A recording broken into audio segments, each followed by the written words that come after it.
네, 이번 시간은 창세기 14번째 시간 창세기 20장부터 강의를 하겠습니다. 창세기 20장 1절부터 아브라함이 그곳에서부터 남쪽 지역으로 이동하여 카데스와 술 사이에 거하였고 그라에서는 잠시 머물렀더라. 아브라함이 그의 아내 사라에 대해 말할 때 그녀는 내 누이라 했으므로 그랄 왕 아비멜렉이 보내어 사라를 데려가니라.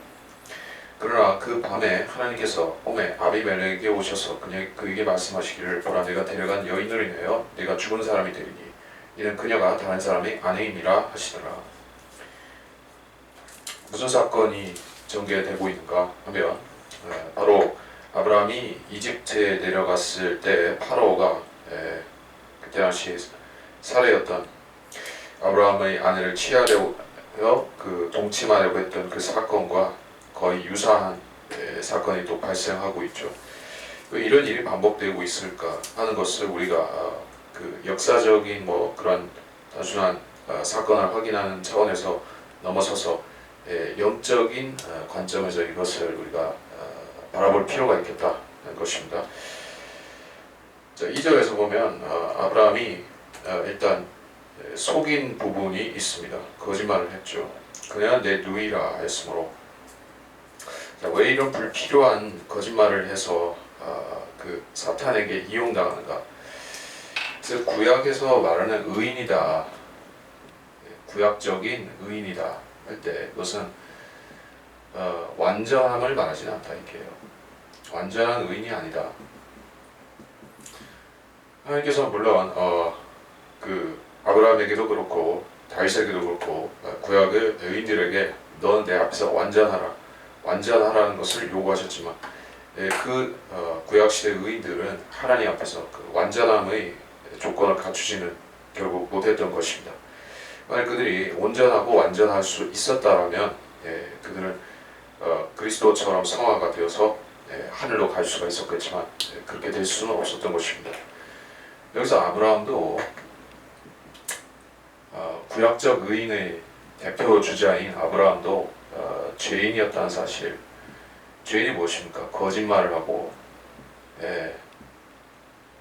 사기를 치고 때로는 도둑질도 하고 이게 어쩔 수 없는 인간의 죄성이 발현되는 모습인 것입니다. 이것이 비단 그 감옥에 간 죄인들이나 특별히 악하게 사는 그런 죄인들의 모습만이 아니라 모든 사람, 특별히 하나님께서 부르시고 약속의 백성의 그런 조상으로 삼으신 아브라함에게서조차도 이러한 끈질긴 죄성이 따라다니고 있다. 그래서 그 사도 바울도 솔직한 고백을 했었죠. 누가 이 사망의 몸에서 나를 구해야 될 것인가? 자, 그 부분을 잠깐 보겠습니다.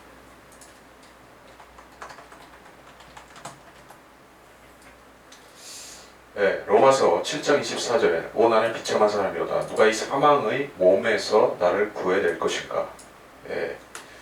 결국에 죄인에게 있어서 가장 문제가 되는 것이 죄인에게 있어서 가장 큰 숙제가 무엇입니까?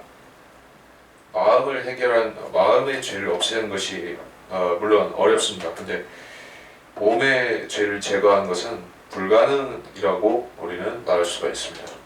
몸에서 완전히 죄성을 없앤다는 것은 그야말로 죽지 않고서는 불가능한 일이죠. 죽었다가 다시 부활하기 전까지는 이게 안 되는 것입니다. 그래서 많은 기독교파들에서는 특별히 성결교라든지 알미니안을 실행하는 그러한 사람들, 은사주의자들이니까 캐톨릭이 이단이지만 어쨌든 그러한 사람들은 이제 성화를 항상 이야기를 하죠.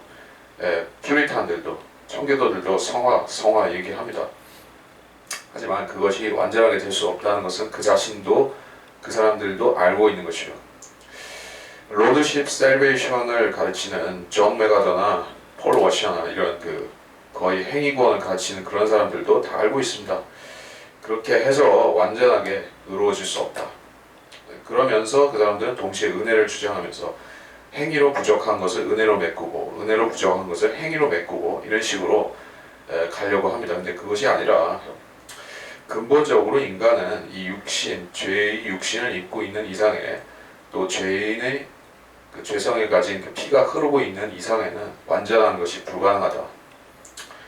그걸 이제 우리가 성경을 읽을 때 모든 사람 그 성경의 등장인물들을 우리가 보고 해석할 때 그걸 근본으로 알고 하면 상관이 없습니다. 근데 사람이 완전할 수 있다 이렇게 생각하면은 속는 것이에요. 누구에게 속는가? 사탄에게 속는 것입니다. 자, 그 일은 그렇다 치더라도 이제 아비멜렉은 왜 또 이런 행동을 했을까요? 그가 이 사라라는 여인이 이때 당시에 거의 폐경이 되다시피 그렇죠. 이제 아이도 낳기 힘들고 물론 이삭을 낳기 전인데 이삭을 낳은 것은 초자연적으로 낳은 것이기 때문에 뭐 거의 할머니에 가까운 여인을 자기 아내를 취할 정도였다고 하면 이 사라가 특별히 아름다운 여인이었다기 말할 수 있겠죠. 그리고 거기에 더해서 이 아비멜렉의 인종적인 그런 문제 그 부분도 우리가 고려를 해봐야 됩니다. 이 필리스티아인들의 족장 중에 하나였던 이 아비멜렉은 당연히 함의 족속이었었습니다. 그래서 함족이 그 창세기 그 인종들이 갈라지는 부분에서 어떤 일이 있었고 또 그 일이 그 시에게 어떤 작용을 했는가 하는 것을 우리가 알 때 이 사람들이 계속해서 성적 문제를 일으킨다는 것을 우리가 이해를 하게 되는 것입니다. 창세기 9장에서 그런 일이 있었죠. 그러니까 함이 직접 한 것이 아니라 카나안이 노아를 모욕하는 그 아비를 성적으로 모욕하는 그런 행동을 했었는데 그것을 남색이라고 우리가 보고 있는데 자, 그것이 이 함의 씨를 통해서 계속 흘러가는 것이요. 그래서 이 사람들은 그 혼혈의 그 주 원인이 되는 것이요. 이 사람들은 자기들의 피부색에 만족해하지 않는다. 흑인들은 자기들의 피부색에 대해서 과연 좋게 생각할까요? 검은색은 좋다라고 생각을 할까요? 우리가 뭐 인종 차별을 조장한다 이런 명분으로 해서 옛날에 크레파스 우리가 그 그림 그리는 그것에 쓰는 색깔 명칭에 살색이 있었는데 그렇죠. 살색이라는 명칭을 지금 없애버렸어요. 그걸 뭐라고 바꿨습니까? 뭐 복숭아색인지 무슨 다른 색으로 바꿔버렸습니다. 왜 그렇게 했는가? 이게 인종 차별을 조장한다라고 그렇게 소위 차별 금지 이런 걸 주장하는 사람들이 그 압력을 넣어서 살색이라는 걸 없앴습니다. 이게 아이러니한 사실이 뭐냐면은 흑인들은 죽은 마이클 잭슨이 그렇게 했듯이 검은색 자기들 피부색 자체를 별로 좋아하지 않습니다. 그래서 끊임없이 혼혈을 하려고 하는 것이요. 특히 백인들 아니면 적어도 황인들 이런 식으로 자기들 피부색을 바꾸고 싶어 하는 것입니다. 그런 우리가 현상을 가지고 사회적인 역사적인 것을 가지고 우리가 아비멜렉의 행동을 추리해 볼 수가 있어요. 그는 백인 여인을 보고 사랑에 빠진 것이요. 흑인이 아니었기 때문에 그런 것입니다. 그에 반면 우리가 하나님의 입장에서 볼 때 이 세상 죄인들은 영적으로 다 검은색이죠. 죄에 물들어 있는 것은 검거나 혹은 붉거나 너희 죄들이 주홍 같을지라도 여기서 붉은색으로 말씀하시죠. 그리고 죄인의 피도 붉은색이죠. 그리고 또 한편으로 솔로몬의 노래에서는 1장에서 그런 말씀이 있습니다. 내가 검지만 이라는 그 솔로몬이 사랑하는 그 여인이 자기가 검다고 얘기를 하는 부분인데 그것은 명백히 자기 그 낮은 처지 신분 그런 것을 고백한다라고 볼 수가 있어요. 내가 찾아보지 않겠고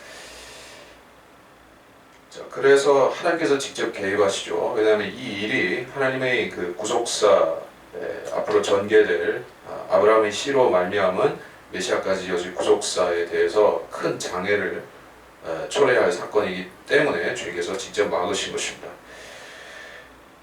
3절에서 내가 데려간 여인을 내가 죽은 사람이 되리니 이제 실제로 주님께서 이 아비멜렉을 쳐 죽이겠다는 얘기가 아니라 그를 고자로 만들겠다. 고자로 만들어버리겠다. 씨 없는 수박으로 만들겠다라고 그를 위협하신 것이요. 죽은 사람이 되리니 이 자식을 못 낳게 되리니 이 뜻입니다. 왜냐하면 그녀가 다른 사람의 아내임이라. 예, 아브라함이 이걸 자기 입으로 밝혔으면 참 좋았겠지만 아브라함은 이 부분에서 솔직하지 못했고 그래서 하나님께서 대신 처리해 주신 것입니다. 4절에 그러나 아비멜렉이 그녀에게 가까이 하지 않았으므로 그가 아내기를 주여 주께서 의로운 민족도 죽이시려나이까 그가 그녀는 나의 누이라고 나에게 말하지 않았나이까 그녀 자신도 말하기를 그는 나의 오라비라 하였나이다. 나는 마음이 온전한가 내 손이 무죄함으로 이렇게 하였나이다 하더라. 또 하나님께서 꿈에 그에게 말씀하시기를 정녕 나는 내가 네 마음의 온전함 속에서 이 일을 행한 줄 알았으므로 나도 너를 막아 내게 죄를 짓지 않게 하였나니 내가 너로 그녀에게 접촉하는 것을 허락하지 아니하였느니라. 그러므로 이제 그 사람에게 그의 아내를 돌려주라. 그녀는 선지자니 그가 너를 위해 기도하여 내가 살 것이니 살 것이라. 그러나 내가 그녀를 돌려주지 않는다면 너는 알지니 네가 분명히 죽을 것이며 너와 내게 속한 모든 자들이 죽으리라 하시더라. 자, 우리가 이 본문을 자세히 보면 아비멜렉이 하나님께 항변을 합니다. 뭐라고 항변을 합니까? 나는 죄를 짓지 않았습니다. 고의적으로 그렇게 한 것이 아니기 때문에 실수로 불찰로 그렇게 한 것이기 때문에 무지함 가운데서 내가 잘못한 것이기 때문에 이거는 벌하지 마십시오라고 이렇게 당당하게 이야기를 합니다. 자, 그래서 율법에도 그런 관념이 이미 들어있죠. 과실치사라는 과실치상 그리고 무지함 가운데서 어떤 죄를 지었다 할 때 그것은 고의로 죄 짓는 것 그것과는 처벌이 틀린 것이요. 예, 처벌 자체가 틀린 것입니다. 그리고 바치는 제물도 틀립니다. 고의로 죄 짓는 것은 그 무지함 가운데서 짓는 것보다 더 중죄라는 얘기죠. 이것을 로마서에서 이방인들이 율법을 모르고 자신의 그 양심만으로 선과 악을 판단하는데 그러다가 그들이 양심에 따라서 살면 구원을 받고 그러지 못하면 구원을 받지 못했었다. 자, 그런 이야기가 있습니다. 그래서 많은 사람들이 그 본문을 가지고 그게 아무 때나 그렇게 된다라고 생각을 하는 경우가 또 있습니다. 조선시대도 그렇게 되고 뭐 이런 식으로 생각을 하는데 꼭 그런 얘기가 아니죠. 사도 바울은 십자가에 주님께서 달리시기 전까지 이방인들이 그러했었다라는 이야기를 기본적으로 하고 있습니다.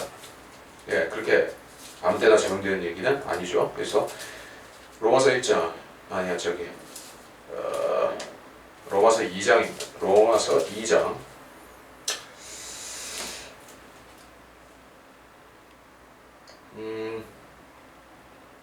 12절, 2장 12절 율법 없이 죄를 지은 사람들은 모두 율법 없이 멸망할 것이요. 여기서 율법 없이 죄를 지었다 하는 사람들은 율법은 없지만 양심적으로 죄를 깨달은 사람들, 자기가 죄인이라는 거 아는 사람들은 그 죄를 짓고 죄인으로서 살다가 멸망할 것이라는 얘기요. 죄를 모르는 사람들이 즉 유아나 아니면 바보나 이런 사람들이 그렇게 된다는 것이 아니죠. 자기 죄를 자기가 자각할 수 있다는 것이요. 이방인든 율법을 아는 유대인이든 간에 상관이 없이 자기 죄를 자각할 수 있으면 죄인으로서 벌을 받는 것입니다. 네, 그리고 율법 안에서 죄를 지은 사람들은 모두 율법에 의해 심판받게 되리니. 자, 유대인들은 당연히 양심법보다 더 우월하고 더 확실한 하나님이 직접 주의 천사를 통해서 수여하신 그 율법이 있죠. 그 율법에 의해서 판단을 받게 된다고요. 그렇고 그래서 아비멜렉 같은 경우에는 본성으로 즉 양심을 가지고 자기의 선악을 분별할 수가 있었습니다. 그래서 자기가 죄를 지었다 안 지었다, 내가 고의로 했다 안 했다 하는 것을 가지고 판단을 할 수가 있는 것입니다. 네, 양심이라는 것은 그렇게 주먹구구식으로 판단하는 것이 양심이 아니에요. 사람의 양심이라는 것은 꽤나 정교한 장치, 정교하다 이렇게 말할 수가 있습니다. 양심은 죄를 잘 분별할 수가 있습니다. 체계적이기도 하고. 그래서 많은 사람들이 자기 양심을 제대로 들여다보지 않기 때문에 양심에 즉 화인 맞은 상태로 살아가기 때문에 양심을 경시하고 그렇게 사는 것이요. 그래서 하나님 앞에서 내가 죄인이 아니라고 말하는 사람들이 있죠. 내가 무슨 죄를 지었느냐고 그렇게 말하는 사람들은 양심의 화인을 맞아서 기능을 못하게 된 사람들이다. 예, 즉 양심적으로 살지 않아서 그렇게 하는 것이지 양심이 원래 그렇게 소용이 없는 것이 아닙니다. 그래서 아비멜렉은 양심에 화인받은 사람은 아니었던 것 같습니다. 예. 그래서 6절에 하나님께서는 그 내가 마음의 온전함 속에서 일을 행했다라고 인정을 하셨습니다. 자, 하지만 그것으로 충분하지는 않았다는 것이요. 나도 너를 막아 내게 죄를 짓지 않게 하였나니. 자, 하나님께서 아비멜렉을 도와서 그가 죄를 안 짓도록 해주셨다. 예, 이게 그 구약 시대에 율법을 몰랐던 이방인들이 구원받는 하나의 조건이 되겠죠. 예, 순전히 인간이 자력 구원은 불가능하다는 얘기요. 즉 교회 시대의 지금은 행위 구원 자체에 행위 구원이라고 할 때 이건 십자가에다가 행위를 더하는 것도 포함이 됩니다. 십자가, 은혜 플러스 자기 행위, 이것도 행위 구원입니다. 근데 이거는 원천 불가하게 되어 있습니다. 지금은 그렇죠. 근데 구약 시대는 어땠죠? 구약 시대는 십자가, 은혜라는 것이 존재하지 않았죠. 율법이 있었고 율법 안에서는 희생대가 있었습니다. 그리고 십계명을 비롯해서 율법을 지키면서 그 율법을 어길 적에 그들은 자기 죄를 처리하기 위해서 동물 희생 제사를 바쳤던 것입니다. 그렇게 함으로써 그들은 그때그때 죄들을 용서받으면서 살 수가 있었습니다. 그 끝에 가서 과연 내가 구원받아서 하나님 편으로 갈지, 구원을 못 받고 마귀 편으로 갈지, 그것은 끝까지 가봐야지 사실 아는 것이었던 것이에요. 소위 말하자면 그 알미니안주의라고 하죠. 구원의 영원한 보장을 믿지 않는 신학을 알미니안이라고 하는 것인데, 그것이 구약 시대에는 실제적으로 알미니안이 맞았던 것이요. 내가 영원한 구원의 보장을 받았다 이렇게 주장하거나 말하거나 할 수 있는 사람이 구약 시대는 다윗도 그렇게는 못했던 것입니다. 하나님께서는 물론 그에게 보장을 주셨죠. 그 다윗조차도 범죄했을 때 두려움에 떨었던 것이요.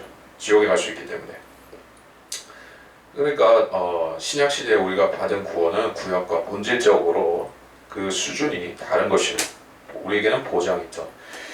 그러니까 구약 시대에는 보장이 없습니다. 그때그때 그 사람이 하나님 앞에 어떤 행동을 보이느냐, 회개하느냐, 회개하지 않느냐, 하나님의 말씀에 올바로 반응하는가, 아니면 자기 고집대로 하고 무시하는가에 따라서 그때그때 구원이 달라지는 것이에요.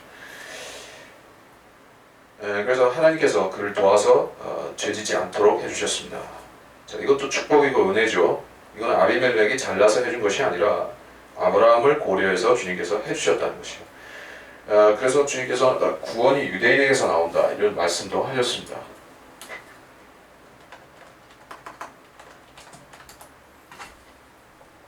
바로 요한복음 4장 22절 너희는 너희가 알지 못하는 것을 경배하고 우리는 우리가 경배하는 것을 아노니 이는 구원이 유대인에게서 나오기 때문이라. 참 이방인들의 편에서 볼 때는 부당하기 짝이 없다.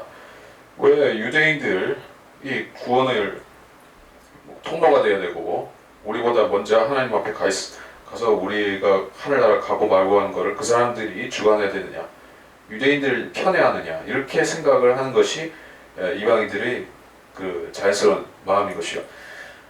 그런데 하나님께서 이렇게 하신 것은 물론 유대인들을 통해서 행하려고 하신 여러 신정국가라든지 이 지상에 하나님께서 준비하신 메시아께서 오시기 전까지 준비했던 여러 가지 일들이 있었고, 그 수행하는 과정에서 유대인들이 참으로 많은 고생을 했었던 것이에요. 하나님의 일꾼들이었었죠. 고생도 했고 시련도 겪었고, 물론 그들 자신이 타락해서 배교해서 그들 자신이 고초도 겪었었지만, 바벨론의 포로라든지 여러 가지 사건들을 겪었지만, 어쨌든 하나님께서는 이 유대인들과 동고동락하시면서 그들을 통해서 이 땅에 하나님의 왕국, 즉 그 천국을 세우려고 하셨던 것이요. 그러니까 유대인에게서 구원이 나온다는 것은 결국 궁극적으로는 천년왕국 때 모든 이방인들이 유대인을 통해서 예수님을 만나야 되는 상황, 거기까지 가는 것입니다. 그게 아브라함이 그 유대인들의 조상이기 때문에 하나님께서는 그에게 막중한 그 특권도 주시고 또 막중한 의무도 주셨던 것이에요. 그래서 이방인들을 지도할 의무가 있고 또 이방인들에게 표상이 되는 것이요, 구원의 표상이 되고 또 도덕적으로도 그렇게 표상이 되는 것입니다. 그래서 하나님께서 아브라함을 그런 위치에 세우신 것이요. 그를 선지자로 인정하셨다. 자, 아브라함이 공식적으로 또는 비공식적으로 어떤 선지자로 직분을 받고 기름 부음을 받고 그러한 적은 여기에 따로 성경에 나오지 않죠. 그러나 이거는 하나님께서 그렇게 인정하셨다는 그 의미에서 선지자인 것이요. 자, 7절을 제가 읽었었나 할까? 예. 그러므로 이제 그 사람에게 그의 아내를 돌려주라. 그는 선지자니. 자, 과연 이 선지자, 처음으로 등장하는 성경에서의 처음 등장하는 선지자라는 말이 어떤 의미를 가지는가, 우리가 이거를 조금 생각하고 갈 필요가 있을 것입니다. 성경에는 이름이 나오는 선지자가 49명이라고 합니다. 그리고 그들이 예언하는 시기를 7기간으로 나눌 수가 있다고 하고, 마지막으로 나타날 선지자들은 14만 4천 명과 모세와 엘리야, 즉 두 증인이 앞으로 나타날 선지자들입니다. 그 뒤에는, 즉 그 주님이 지상 재림하신 이후에는 더 이상 선지자들이 등장하지 않습니다. 그리고 지금의 교회 시대에는 선지자들이 나타나서 활동하고 있지는 않습니다. 사도 시대, 즉 그 주님이 사셨던 그 동시대의 사도 시대에는 선지자들이 있었죠. 사도들 자신, 그 외에 어떤 비공식적인 선지자들이 있었습니다. 그들은 실질적으로 그 성경의 구약 성경의 예언자들처럼 예언도 하고 선지자 구실을 했었던 것이요. 선지자들은 이적도 행하고 표적도 행하고 놀라운 일들을 할 수 있는 그런 하나님의 특권, 능력, 은사 이런 것들을 가졌죠. 그래서 신약 시대의 선지자들도 마찬가지였습니다. 그런데 주님께서 역사의 방침을 이제 교회 시대로 전환하시면서 교회 시대에는 선지자가 없습니다. 선지자 없다. 선지자가 없으면, 자, 항상 하나님께서는 이 지구상의 선지자를 통해서 뭔가 하나님이 메시지를 알리고 또 백성들을 깨우치고 이런 일을 쭉 해오셨었죠. 어느 시대든 선지자가 없는 시대가 없었습니다. 예수님 자신조차도 유대인들의 선지자이셨던 것이요. 근데 왜 이제 선지자가 없고 교회만 있습니까? 그 교회에는 선지자 대신에 목사, 목자, 목사가 있죠. 그리고 교사가 있죠. 목사, 교사는 뭐 하는 사람이죠? 여러 가지 일을 한다 할지라도 그 중에서 제일 중요한 것 중 하나가 성경을 가르치고 교인들에게, 그리스도인들에게 성경을 영적 양식으로서 먹이는 일을 하는, 목양을 하는 사람들이 교사들이고 목사들이죠. 또한 그 두 일을 동시에 수행하는 목사이자 교사들이 있는 것이죠. 그들은 하나님의 선지자가 과거에 했던 일을 일부 하고 있는 것이요. 물론 우리가 이 시대의 그리스도인들, 교사들과 목사들이 뭐 기적을 행하지는 않죠.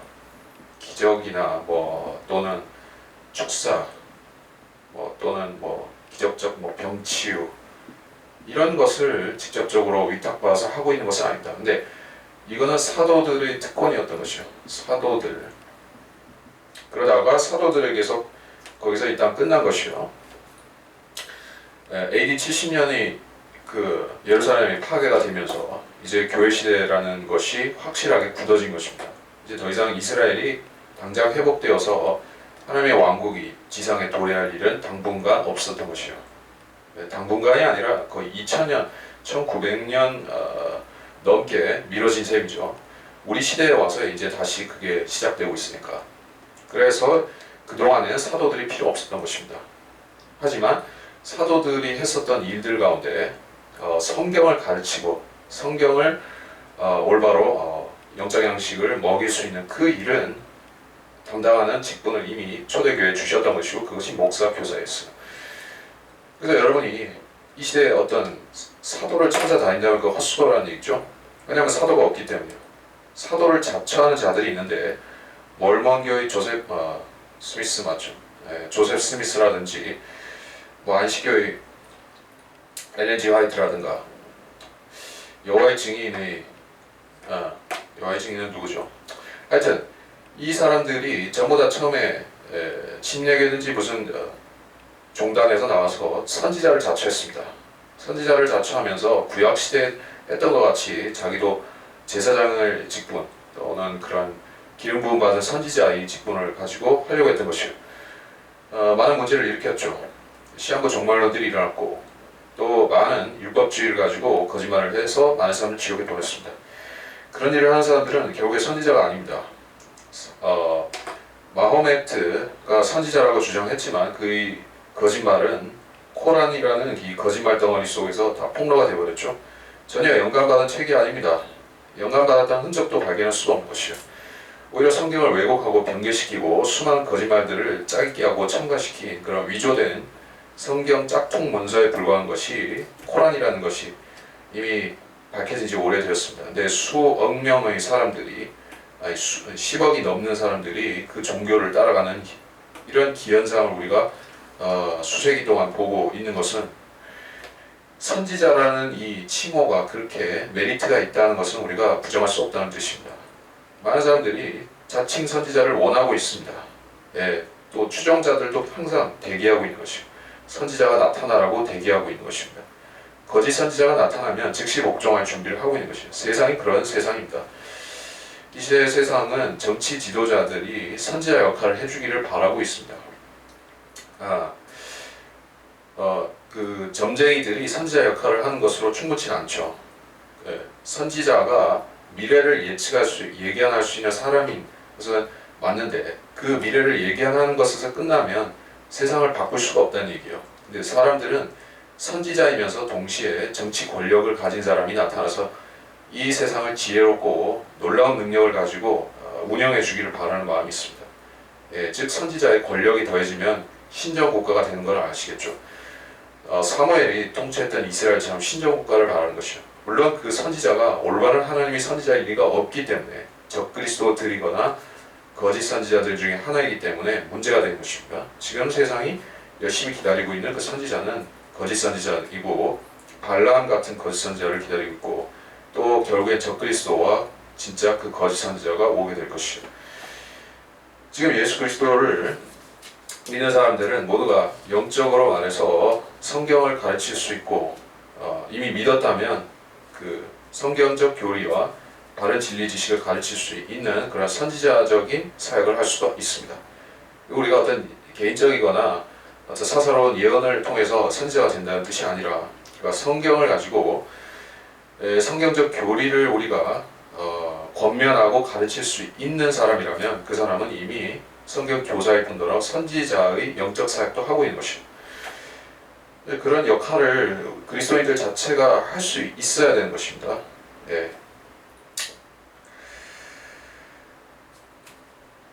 자, 그래서 7절에서의 경고가 더 분명하게 되었습니다. 네가 분명히 죽을 것이며 너에 속한 모든 자들이 죽으리라 이렇게 말씀하셨습니다. 그래서 그 씨를 말려버리실 뿐더러 결국 완전히 죽이겠다고 말씀하셨습니다. 왜냐하면 이렇게 강력하게 주님께서 경고하신 이유는 인간의 생각은 인간의 마음은 어제 오르고 다르고 오늘 다른 정도가 아니라 5분 전 5분 후가 다르고 그렇죠. 예, 뒷감 가기 전 다르고 후 다르고 그렇게 되는 것이 이 간사한 죄인의 마음인 것입니다. 그래서 이 아비멜렉이 하나님이 면전에 나타나셔서 이렇게 무서운 말씀을 하시니까 당장은 이런 이런 마음에 좀 없는 소리라도 했을지라도 이 뒤돌아서면 또 마음이 바뀔 수가 있는 것이요. 그런 전형적인 악인의 사례를 보여준 것이 바로 모세 앞에서 일구이연을 수없이 했던 그 파로의 경우죠. 예, 그러니까 당장 위기만 모면하면 또 죄를 짓는 것이요. 그래서 하나님께서 강력하게 경고를 하신 것입니다. 다시 8절에 그러므로 아비멜렉이 아침에 일찍 일어나서 그의 모든 신하들을 불러놓고 그들의 귀에다 이 모든 일들을 말하니 그 사람들이 몹시 두려워하더라. 그때 아비멜렉이 아브람을 불러서 그에게 말하기를 네가 우리에게 행한 짓이 무슨 짓이냐? 내가 나와 내 왕국에 큰 죄를 가져왔느냐? 내가 해서는 안 되는 일을 내게 행하였도다 하고 또 아비멜렉이 아브람에게 말하기를 내가 무엇을 보고 내가 이 일을 행하였더냐 하니 아브람이 말하기를 참으로 이곳에는 하나님을 두려워함이 없기에 내 아내로 인하여 그들이 나를 죽일 것이라고 생각했음이라. 또 그녀는 실로 내 누이라. 그녀는 내 어머니의 딸은 아니지만 내 아버지의 딸로서 내 아내가 되었도다. 하나님께서 나로 내 아버지 집을 떠나 유랑하게 하셨을 때 내가 그녀에게 말하기를 이것이 당신이 나에게 보여줄 친절이라. 우리가 가는 어느 곳에서나 나에 대해 그는 나의 오랍이라고 말하라 하였노라 하더라. 자, 아비멜렉이 아침에 일어나서 회의를 소집했다. 이 꿈이 지나가는 그 백일몽이 아니었다는 것이 분명해진 것이요. 사람이 보통 개꿈이라고 하죠. 백일몽이나 개꿈. 꾸고 나면은 내용이 한 80% 잊어먹습니다. 깨자마자는 좀 기억이 나는데 아침 되면은 뭐 거진 까먹어서 그리 하죠. 근데 하나님께서 주신 이 예언적인 꿈, 실제적인 이게 계시의 꿈이 없기 때문에 그는 그 생시처럼 그대로 기억하고 지금 회의를 소집해서 이걸 실제적인 안건으로 다루게 된 것이요. 그리고 그 말을 듣는 사람들도 두려워했다는 것이요. 이 사람들이 하나님을 알았을까요? 창조자 하나님, 여호와 하나님에 대해서 이 사람들이 무슨 지식이 제대로 쌓여져 있었을까요? 당연히 이 사람들은 그 당시에 한창 유행하고 있던 다신교, 바알이라든지 아세라라든가 이런 우상 숭배에 흠뻑 빠져 있었던 사람인 것입니다. 특별히 필리스티아인들은 물고기이신 다곤을 숭배했던 자들이죠. 다곤. 이것은 사탄과 직접적으로 상관이 되는 신이고, 즉 다시 말하자면 이들은 사탄 숭배자들이었던 것이요. 사탄 숭배자들이 하나님 두려워할 리가 없겠죠. 근데 두려워합니다. 무당들도 그렇습니다. 무당들은 하나님 안 섬기고 악신들, 마귀들을 섬기지만 그래도 그들 하나님을 하나님께서 나타나시면 두려워하는 것이요. 그리스도인들은 성령을 소유한 사람이죠. 그리스도인들이 그 사람들에게는 저승사자처럼 비춰진 것이요.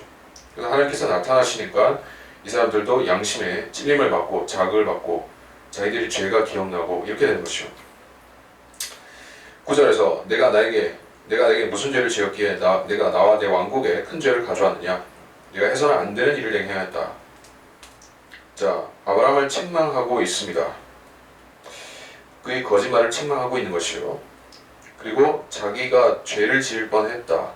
그렇게 자인하고 있습니다. 내 왕국에 큰 죄를 가져왔냐. 남의 아내를 취하는 것은 엄청난 죄를 짓는 것이다.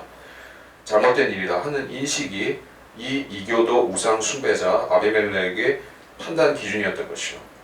자, 우리가 성경도 모르고 예수 그리스도도 모르는 사람들은 도덕적인 판단력이 없을 거라고 생각하면 엄청난 오산인 것이요. 오히려 그들은 훨씬 더 도덕적인 생각을 하고 있습니다.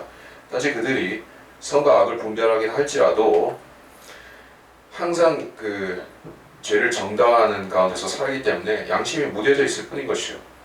회개를 안 해서 하나님 앞에 참다운 회개를 하지 않았을 뿐이지 그 사람들도 죄를 모르지 않았습니다. 10절에 아비멜렉이 아브라함에 말하기를 내가 무엇을 보고 이를 행하였느냐. 그래서 11절에서 이것에는 하나님을 두려움이 없기에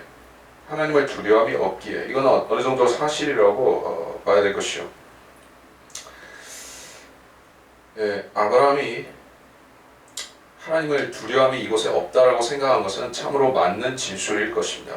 그런데 하나님께서 직접 오시니까 나타나시니까 두려움이 임했던 것이요.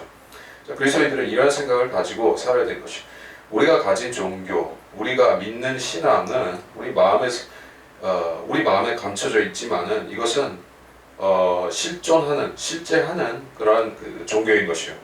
이 땅에서 어떤 그 거대한 교회당 건물이나 무슨 성당 건물로서 실존하는 그런 종교가 아니라 우리는 하나님이라는 소위 말해서 뒷배가 있는 그 보스가 있는 종교를 가지고 있다는 것이요. 하나님께서 세상 사람들이 마음을 휘저으실 수가 있다는 게 움직이실 수가 있다 하는 것을 우리가 놓쳐서는 안 되는 것입니다. 공산당 앞에서도 또는 잔인한 무신론자나 또는 짐승 같은 우상 숭배자 또는 시인종합이나 무지한 사람들이나 간에 그 사람들의 잠자고 있는 양심을 하나님께서 어떤 식으로든 양심을 휘저으시고 하나님의 말씀을 찌르시면 그들은 두려움으로 반응하게 될 것이요. 가장 직접적으로 하나님 말씀이 그들의 털난 양심을 찌를 수 있는 방법은 바로 복음의 메시지, 그리고 거기 더해서 지옥에 대한 것을 전파할 때, 죄와 지옥에 대해서 전파할 때 그들은 두려움에 휩싸인 것이요. 자, 그래서 아브라함은 잘 몰랐습니다. 그러나 하나님께서는 아브라함이 생각하는 것 이상으로 더 크신 분이었다는 얘기요. 그리고 그는 부분적인 거짓말을 했었다. 순전한 100%는 아니었다라고 또 이야기를 합니다.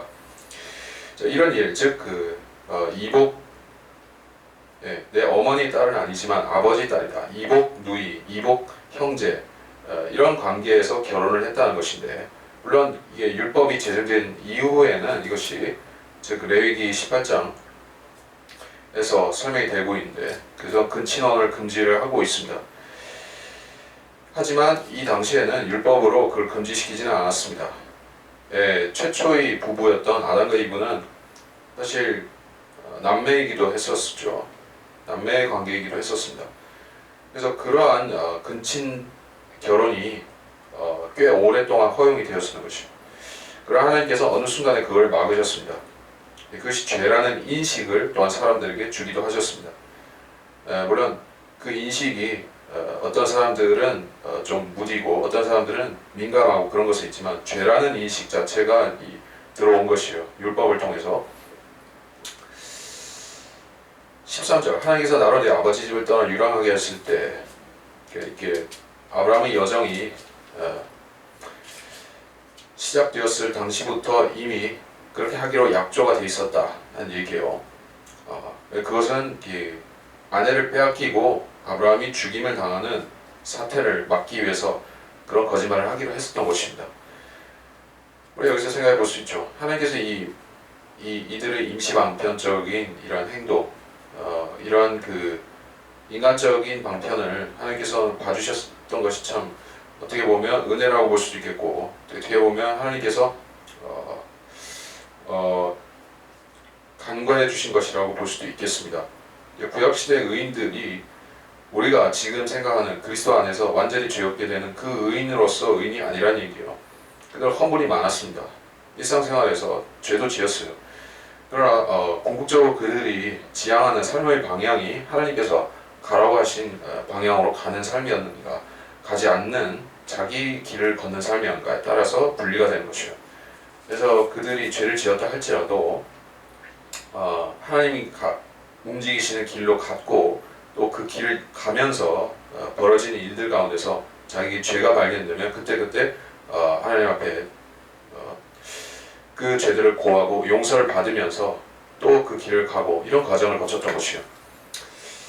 14절, 아비멜렉이 양가수와 남정들과 여종들을 취해 아브라함에게 주었고 그의 아내 사라도 그에게 돌려주며, 아비멜렉이 말하기를 보라, 내 땅이 내 앞에 있으니 내가 좋아하는 곳에서 거하라 하고, 사라에게 말하기를 보라, 내가 내 오라비에게 은천개를 주었노라. 보라, 그는 너와 함께한 모든 사람들과 다른 사람 모두에게 내 눈의 가리움이라 했으니 이같이 그녀가 책망받았더라. 그래서 이브는 그 죄의 전달 역할을 하는 인류 가운데서, 인간 가운데서 처음 죄의 전달자가 되었었죠. 그 다음에 아담이었었고, 바울도 그렇게 얘기를 했지만, 그래서 여기서 아브라함이 그 사라를 감싸면서 사라가 시작한 것이 아니라 내가 이렇게 제안을 해서 이렇게 오랍이라고 하기로 했었다라고 13절에서 얘기를 하긴 했습니다. 그러나 아비멜렉은 잘 짚어낸 것 같습니다. 항상 이게 부부 사이에서의 문제는 항상 양쪽 다 문제가 있어서 발생하지만, 많은 부분에 있어서 이렇게 벌어지지 않을 수 있는 문제들이 아내로 인해서 잘못된 판단, 잘못된 성급한 판단, 이런 것이 아내로부터 나오는 경우가 참 많이 있다는 것이죠. 아비멜렉도 그것을 간파를 한 것 같습니다. 그래서 아브라함의 말을 액면 그대로 받는 대신에 사라를 역시 탓한 것이요. 사라가 그 집안의 안주인으로서 잘못 판단하도록 그 집주인을 오도시켰다는 것이요. 그 주인을, 즉 남편을 오도했던 책임이 있다는 것입니다. 그래서 사라에게 책망을 했습니다. 내가 내 오라비에게 은천개를 주었노라. 이것은 결혼의 그 파원이 됐을 때 그런 배상금과 같은 금액을 지불했다는 것이죠. 막대한 금액을 지불한 것이죠. 어쨌든 혼인을 하려고 했다가 파원식으로 이렇게 깨진 것은 맞기 때문에 거기에 따른 보상금을 지불해야 되는 것이죠. 정식적인 절차죠.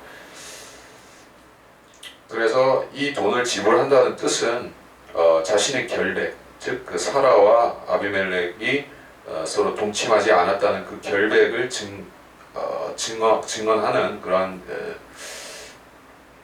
그러한 증언의 돈이기도 한 것이요. 17절 그래 아브라함이 하나님께 기도했더니 하나님께서 아비멜렉과 그의 아내와 그 여종들을 치유해 주심으로 그들이 아이들을 낳았더라. 이는 아브라함의 아내 사라 때문에 주께서 아비멜렉 집안의 모든 태를 벌써 닫으셨기 때문이라.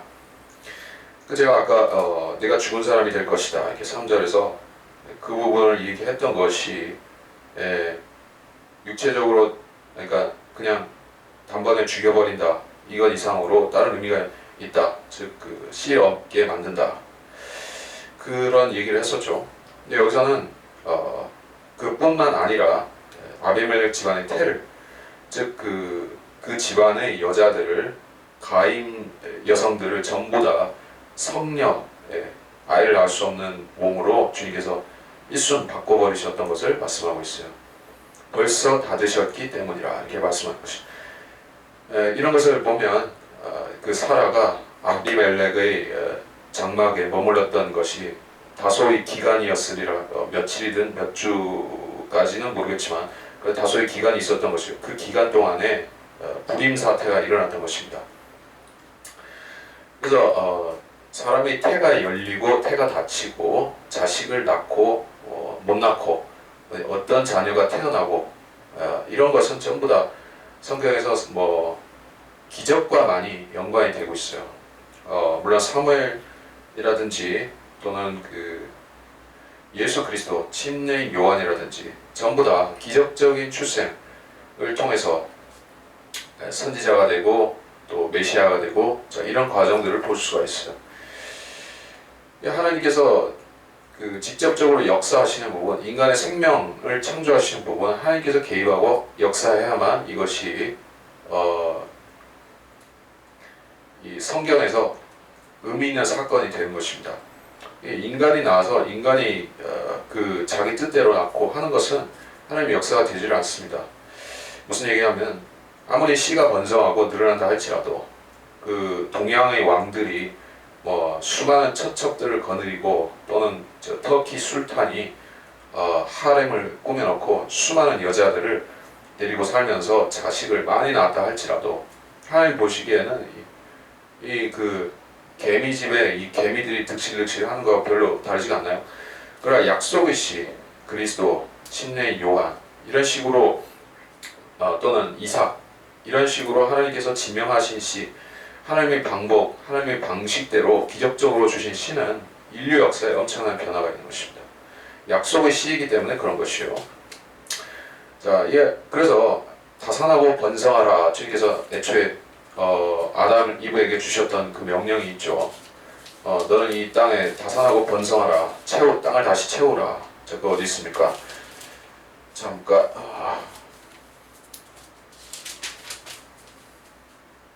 다산하고 번성하라. 창세기 1장 28절 하나님께서 그들에게 복을 주시고 하나님께서 그들에게 말씀하시기를 다산하고 번성하며 땅을 다시 채우고 그것을 정복하라. 이렇게 말씀하셨습니다. 다산하고 번성하라. 자식 많이 낳으라는 얘기예요. 많이 낳으라.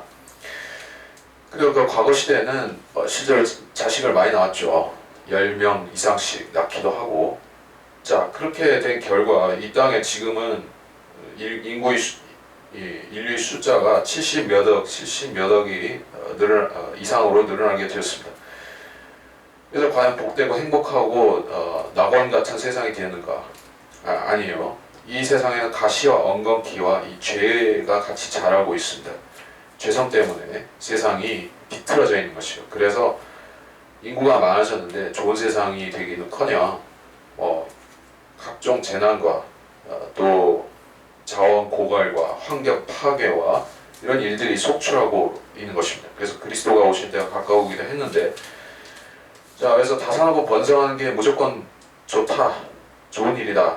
우리가 그 가치에 대해서, 그 자식 많이 낳는 것의 가치에 대해서 뭐 우리 조상들이 갖고 있는 관점은 그냥 긍정적이죠. 근데 이 시대에 와서는 사람들이 인구 때문에 위협을 받다 보니까 한 가구 한 잔에 낳자 뭐 이런 식으로 인구 대국인 중국도 그렇게 하고 많은 나라들이 그렇게 했었습니다.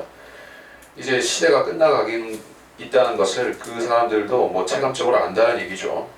천연왕국이 되면 이제 모든 사람들이 이 지구상에 있는 모든 자연인들은 이제 안심하고 번식할 수가 있는 세상이 오겠지만 지금은 참으로 어려운 때가 되었습니다. 대환란이 되면 더더군다나 더 힘든 때가 오겠죠. 지금 무슨 얘기를 하냐, 다산하고 번성하는 얘기를 제가 왜 했는가. 그 자식을 낳고 못 낳고 하는 것은 하나님 뜻이다. 그래서 결국에 여종들을 치유해 주심으로 그들이 아이들을 낳았더라. 자, 하나님께서 이들에게 무슨 그 뭐라 하지, 배란 촉진제를 맞게 하신 것도 아니죠. 산부인과 의사를 찾아가서 진단을 받고 무슨 처방을 받아서 여기서 자식을 낳게끔 회복된 것도 아니죠. 하나님께서 그냥 기적을 베푸신 것이요. 자, 많은 사람들이 예수님께서 죽은 사람 살리시고 또 문둥병자를 고치시고 이런 그 놀라운 혈루병을 고치시고 마귀들 쫓아내시고 이런 거는 대단히 놀라운 기적으로 생각을 합니다. 그런데 하나님께서 그 태를 열고 닫으시고 또 불임을 치유해 주시고 그 이제 자식 못 낳는 이제 호호 할머니인 이 사라한테서 이삭을 낳게 하시고 이런 기적에 대해서는 별로 무감각한 것 같습니다. 뭐 그럴 수도 있지, 세상에 그런 일이 있을 수도 있지. 천만에 하나님께서 수명을 정해 놓으셨죠. 인간의 수명 정해 놓으시고 또 인간이 언제부터 언제까지 자식도 낳을 수 있고 또 부부 생활도 할 수 있고 이런 것도 하나님께서 다 정해 놓으신 것이죠. 근데 그 법칙을 어겨서 그 법칙을 바꿔서 하나님께서 죽은 사람 같던 사라와 죽은 사람 같던 이 아브라함한테서 이삭을 낳게 하신 것이요. 자, 이게 하나님의 방식입니다. 세상 사람들은 몸이 아프면 의사한테서 가서 의사한테 따지고 왜 나를 살려주지 않는가 이렇게 의사를 원망하고 하지만 자, 사람을 창조하신 분 하나님이시고 또 몸이 죽었다가 다시 살아나게 하는 분도 하나님이시고 또 이 세상에 질병이 있거나 없거나 또는 질병 없는 유토피아 같은 세상, 즉 천연왕국이 오게 하시는 분도 하나님이시고 거기서 인류가 늘어나게 하시는 분도 하나님이시다. 민족들을 번성케 하시는 분은 하나님이시다. 이거를 안다면 우리가 이 시대에 그 모든 사람들이 매몰되어 있는 한 가지 문제, 시집가고 장가가고, 그렇죠. 이 시대 관심사는 온통 거기에 쏠려 있죠. 어떻게 하면은 자식을 잘 낳아서 그 재산을 축적하고 또 교육을 잘 시켜서 이렇게 자손을 번성시키고 이렇게 하는가? 그러면서 어떻게 이 세상 쾌락을 잘 추구하고 누릴 것인가? 결국에 그 문제는 결국 자식 잘 낳고 번성시키고 거기에 쏠려 있는 것이죠. 시집가고 장가가고. 그런 하나님께서는 그리스도인들이 이제 더 이상 결혼하지 않는다라고 말씀하기도 하셨던 것이요. 이것은 세상 사람들이 걱정하고 세상 사람들이 신경 써야 되는 문제인 것입니다. 하여 우리는 이 문제에서 벗어날 수 있는 특권을 이미 받았습니다. 하나님께서는 임신을 주관하시는 주님이시다. 18절의 그 교리를 우리가 중요하게 생각하고 묵상을 해볼 필요가 있겠습니다. 지금 1장을 좀 볼 필요가 있을 것 같은데 다 하지는 못할 것이고 시간 되는 데까지 21장을 좀 봐야겠습니다. 21장 주께서 자신이 말씀하셨던 대로 사라를 찾아오셨으며 또 주께서 자신이 말씀하셨던 대로 사라에게 행하셨으므로 사라가 임신하여 늙은 나이에 아브라함에게 아들을 낳으니 이는 하나님께서 그에게 말씀하신 정하신 때라. 아브라함이 그에게 태어난 즉 사라가 그에게 낳아준 아들의 이름을 이삭이라 불렀더라. 또 아브라함이 하나님께서 자기에게 명령하신 대로 그의 아들 이삭이 난 지 8일째 할례를 주었더니 그의 아들 이삭이 그에게 태어났을 때 아브라함이 100세였더라. 자, 이제 또 기적이 일어났습니다. 나쁜 일이 있은 다음에 좋은 일이 있습니다. 호사다마다 그런 얘기를 하죠. 세상 일은 이제 up and down, up and down. 파고가 있습니다. 좋은 일이 있었다, 나쁜 일이 있었다. 일반적인 원칙인데 역시 그 원칙이 일어났습니다. 하나님이 이미 알려주신 대로 되었습니다. 사라가 임신하여 늙은 나이 아브라함에게 아들을 낳으니 말씀하신 정하신 때라라고 했습니다. 정하신 때라라는 것은 이게 임신의 주기 뭐 이런 그 생명의 주기를 말하는 것이요. 생명의 때를 따라라고 말씀을 하셨었죠. 창세기 17장 17절에서 아브라함은 사라가 90세가 된 사라가 애를 낳을 수 있으리오라고 속으로 웃었습니다만은 그 진짜로 일어나 버렸습니다. 그래서 이삭이라는 웃음이라는 이름을 진짜 붙이게 되었습니다. 아브라함이 그에게 태어난 사라가 그에게 낳아준 아들의 이름을 이삭이라 불렀다. 그래서 사라는 지금 이제 90살이 조금 넘어서 진짜 할머니입니다. 그 시대에는 수명이 지금보다는 약간 길었지만 그래도 홍수 이전에 살았던 수명보다는 훨씬 적어져서 지금에 가까운 데죠. 지금 기준으로 보더라도 상당히 나이가 많은 것입니다. 예, 이제는 뭐 손주들을 보고 이제 오늘 내일 떠나갈 날을 생각해야 될 사람들이 이제 아이를 낳았으니 신혼부부처럼 아이를 낳았으니 이게 얼마나 그 사람들 자체도 엄청난 믿음의 사건이고 주변에서 보는 사람들도 이 이삭이라는 태어난 자식의 존재 자체가 기적 덩어리인 것이요. 예, 어떤 사람이 존재 자체만으로 하나님이 계신 것에 대한 간증이 된다면 정말 걸어다니는 샌드위치 광고판 같이 복음을 광고하고 다니는 사람이 되겠죠. 자, 우리가 이삭처럼 그렇게 걸어다니는 복음 광고판이 될 수는 없겠지만 우리가 입을 열어서 복음을 전할 때마다 우리는 이삭처럼 하나님의 존재를 간증한 사람이 될 수가 있는 것이요. 그렇게 하려면 우리가 복음을 전해야 되고 복음을 전하지 않으면 복음의 입간판이 될 수가 없다. 4절에 하나님께서 자기에게 명령하신 대로 8일 만에 할례를 주었다. 8일째 할례를 주었는데 자, 할례 얘기는 뭐 좀 할 수 있지만 일단 넘어가고 그의 아들이 이삭이 태어났을 때 아브라함이 100세였더라. 자, 이제 100살이다. 아브라함이 99세, 이제는 100살이 되었습니다. 이 숫자라는 것이 성경에서 상징적인 의미를 많이 갖고 있습니다. 90세 할 때 이 9라는 숫자는 풍성하다, 결실 뭐 이런 것을 의미하고 있다고 합니다. 그래서 이삭은 그야말로 풍성한 하나님의 축복을 이 땅에 가져올 메시아, 즉 예수 그리스도를 예표하는 인물이었던 것을 알 수가 있어요. 6절 사라가 말하기를 하나님께서 나를 웃게 하셨으니 듣는 자가 모두 다 나와 함께 웃으리라 하고 또 말하기를 사라가 자식들에게 젖을 물리겠다고 또 누가 아브라함에게 말하였겠는가 이는 내가 늙은 나이에 그에게 아들을 낳았음이라 하더라. 아이가 자라 젖을 때니 이삭이 젖을 떼던 날에 아브라함이 큰 잔치를 마련하였더라. 예. 나를 웃게 하셨으니 이거는 처음에는 속으로 하나님 약속을 불신하면서 웃었지만 이제 하나님이 약속을 지키시는 것을 보고 놀랍고 기뻐서 웃는 것으로 바뀌었습니다. 그래서 이 기적이 단지 자식을 낳는 걸로 끝난 게 아니라는 얘기예요. 젖까지 나오게 되었던 것이요. 아이를 낳았으면은 그때 당시에는 오늘날처럼 이유식은 나중에 먹일 거고 분유를 해서 먹이고 그러지 않았겠죠. 그런 게 있었을 리가 없으니까 신생아한테 뭘 먹이겠습니까? 모유를 먹여야죠. 만일에 산모가 모유가 안 나오면 유모를 시켜가지고 대신 젖을 물려야 되는 것이요. 만일에 이것이 자연적으로 발생한 일이었다고 하면은 이제 90세가 되어서 할머니가 된 사람한테서 젖이 어떻게 나올 수가 있어요? 불가능에 가까운 일이죠.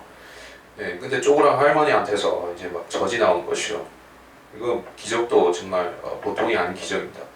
그래서 이삭은 정말 부족함이 없이 자기 모친의 젖을 먹고 자랄 수가 있었어요. 나이가 많았다는 것을 제외하고는 아브라함과 사라는 그 정상적인 그러한 육아를 한 것입니다. 놀라운 사건일 것이죠. 아이가 자라 젖을 때니 이삭이 젖을 떼던 날에 아브라함이 큰 잔치를 마련하였더라. 뭐 젖을 때는 날에 잔치를 했다. 우리 백일 잔치야, 백일 잔치하고 좀 다르겠지만 돌잔치 뭐 이런 식으로 사람들 모아놓고 이제 자식을 본격적으로 소개하면서 축하도 받으면서 하는 그런 뭐 의식을 한 것이요. 동양 사람들 이게 동양의 의식에 그런 것이 있는지 서양 사람들도 하는 건지 잘은 모르겠습니다. 서양 사람들도 뭐 돌잔치 하고 그러는 건지는 잘 모르겠지만은 아마 동양 문화에 가깝다고 봐야 될 것 같습니다. 그래서 아브라함도 그렇게 했습니다. 그런 전통이 있었겠죠. 9절 사라가 보니 이집트인 하갈의 아들 곧 그녀가 아브라함에게 낳아준 아들이 조롱하고 있더라. 그러므로 그녀가 아브라함에게 말하기를 이 여종과 그녀의 아들을 내어 쫓으소서. 이는 이 여종의 아들은 내 아들 이삭과 함께 상속받지 못할 것이니이다 하니 그 아들로 인하여 그 일이 아브라함의 눈에 큰 근심이 되었더라.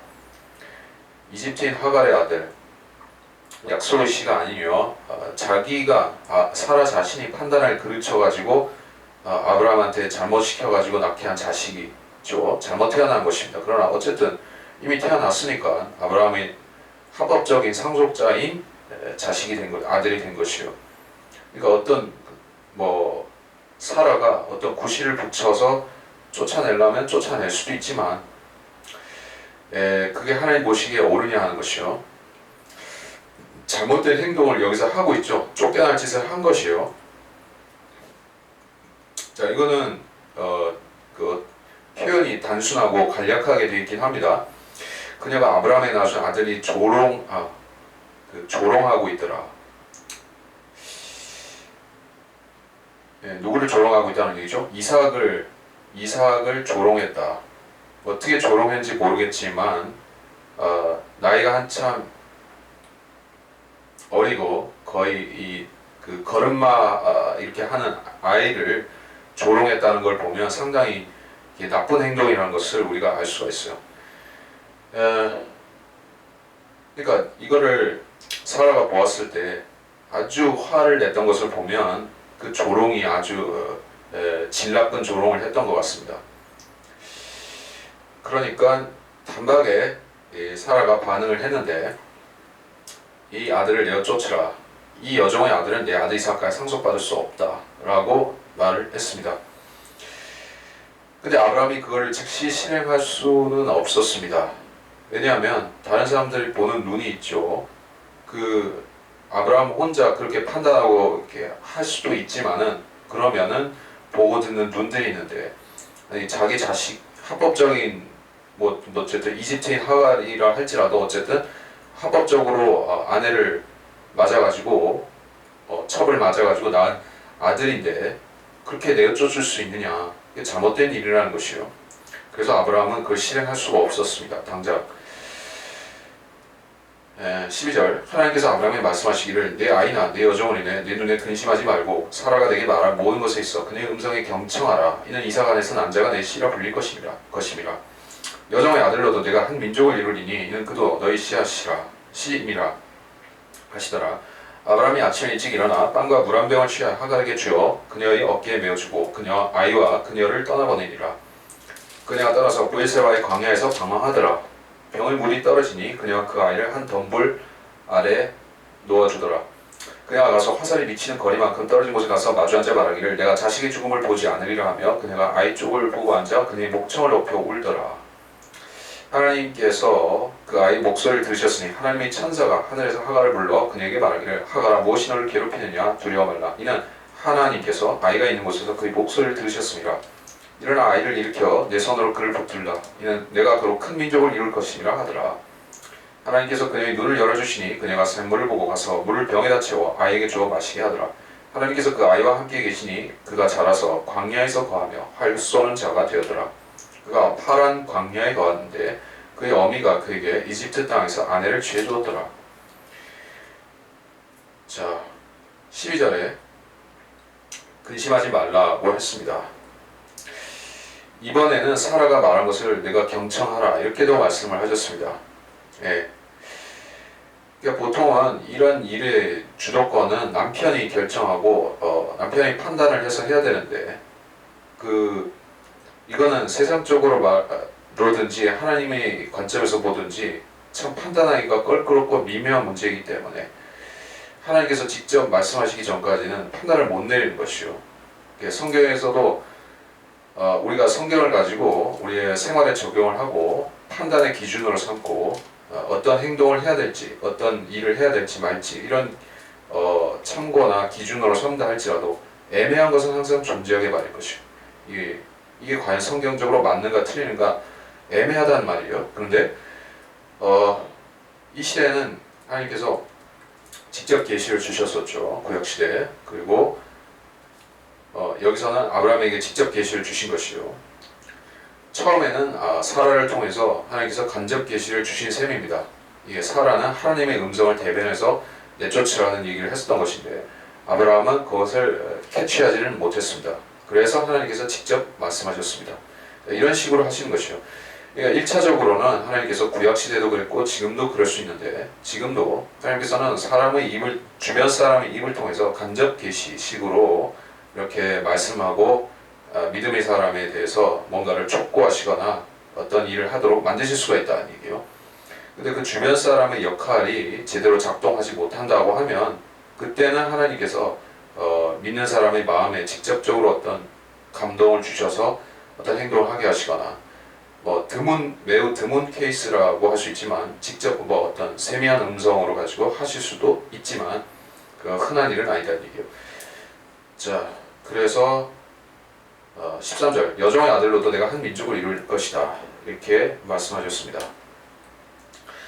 그 민족이 바로 아랍인들이고 아랍인들이 나중에 물론 모슬렘이 되기도 하지만 그들은 조상을 거슬러 올라가면 결국 아브라함의 씨로 나타나는 것이요. 그러니까 하나님께서 이 아랍인들을 구해주시고 세워주신 역사가 있다는 얘기예요.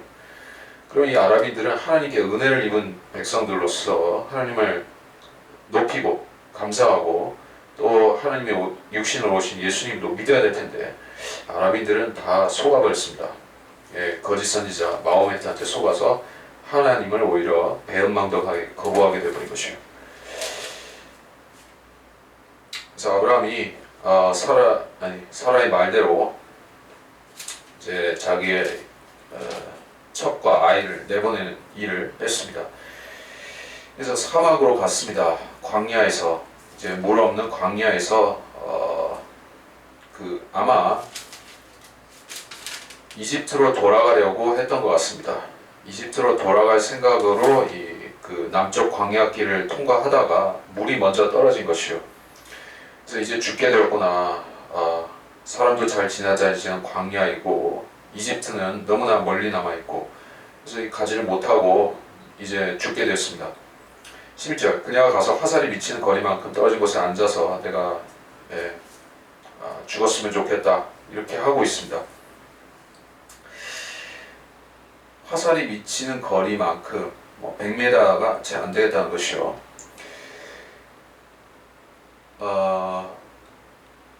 17절 하나님께서 그 아이 목소리를 들으셨는데 하갈아 무엇이 너를 괴롭히느냐 두려워 말라. 하늘에서 하나님의 천사가 이렇게 얘기를 했습니다. 여기선 주의 천사라고 따로 얘기하지는 않았습니다.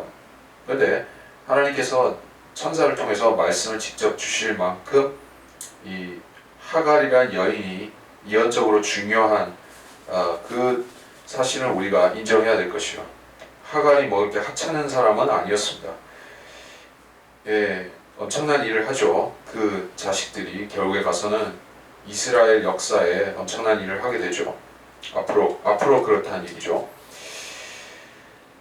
그래서 악인의 씨라도 하나님께서는 목적이 있으시니까 나중에 쓰시기 위해서 이렇게 귀하게 보존하기도 하시는 것입니다. 악인의 씨라 할지라도 이런 아이를 일으켜 내 손으로 그를 붙들라. 내가 그로 큰 민족을 이룰 것임이라. 아랍인의 그 족속들을 이룰 것이다. 19절 하나님께서 그녀의 눈을 열어주시니 샘물을 보고 샘물을 보았다. 성령께서는 물이라는 모형으로서 많이 나타나시고 있습니다. 그래서 성령께서 주시는 물, 생명수를 상징하듯이 이제 육신적으로 죽게 된 모자가 물을 보고 다시 살게 되었다. 자, 자연인이라 할지라도 또 육신적인 자들이라 할지라도 하나님의 은혜가 아니면 이 광야와 같은 즉그 베르세바 광야 사막과 같은 곳에서 살아남을 수가 없다는 것을 보여주신 것이요. 비를 주시는 분은 하나님이시죠. 비를 안 주시는 분도 하나님이시죠. 세상 농부들은 그 사람들이 여호와 하나님을 예수님과 여호와 하나님의 존재를 믿고 시인하든 시인하지 않든 간에 주 하나님께서 하늘에서 비를 안 내려주시고 또 계절을 주님께서 적절하게 운행해 주시지 않으면 농사를 못 짓죠. 농부들은 주님께서 물고기를 몰아주시지 않으면 먹고 살 수가 없지요. 자, 그런 것이요. 그래서 이 사람들이 범사에 하나님 인정하고 하나님을 높이고 믿고 그런 신실한 성도들이었습니까? 자, 그렇게 보이지 않는 것이요.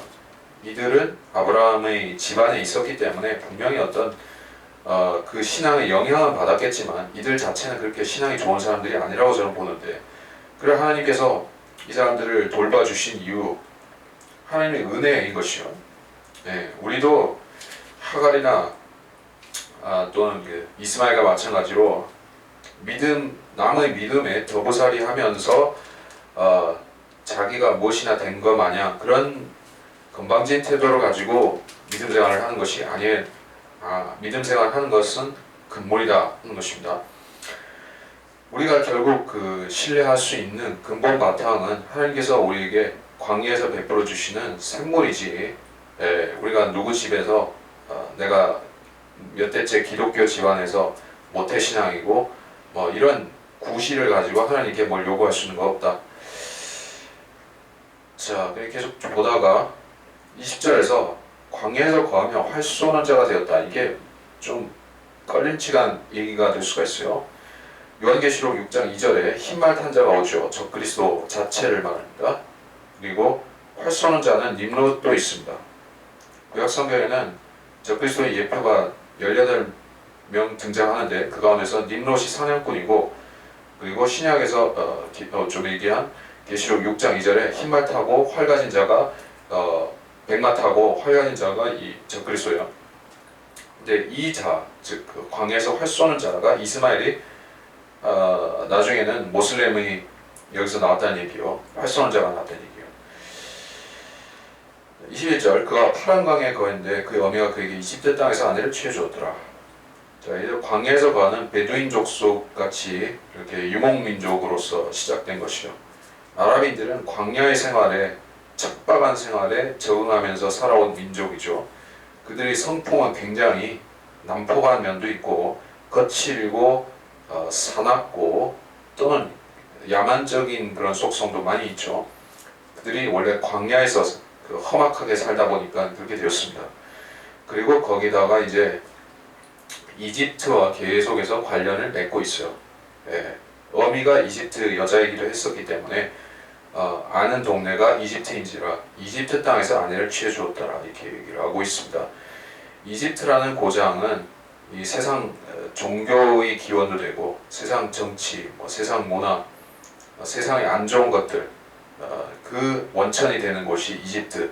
특히 그 알렉산드리아가 그런 성경의 병개된 원문들이 쏟아져 나온 곳, 영지주의가 나온 곳, 그리고 이제 파라오의 우리가 에스겔서를 얘기할 때도 파라오가 사탄과 이게 이미지가 겹쳐져서 얘기를 많이 하죠. 아무튼 안 좋은 것은 다 이집트에서 나온 것이요. 이집트와 또 연관을 맺습니다. 그러니까 이 아랍족들은 시초부터 이게 사탄에게 덜미를 잡혀서 시작했다는 것이요. 하나님 그것도 알고 계셨지만 이 사람들이 나중에 중요한 일을 해야 되기 때문에 대환란 때 중요한 역할을 해야 되기 때문에 이들을 보존하시고 광야에서 큰 민족이 되게끔 해주신 것입니다. 이래서 이제 21절 하고 시간이 맞아서 여기서 마치고 다음 시간에 이어가겠습니다. 여기서 마치겠습니다.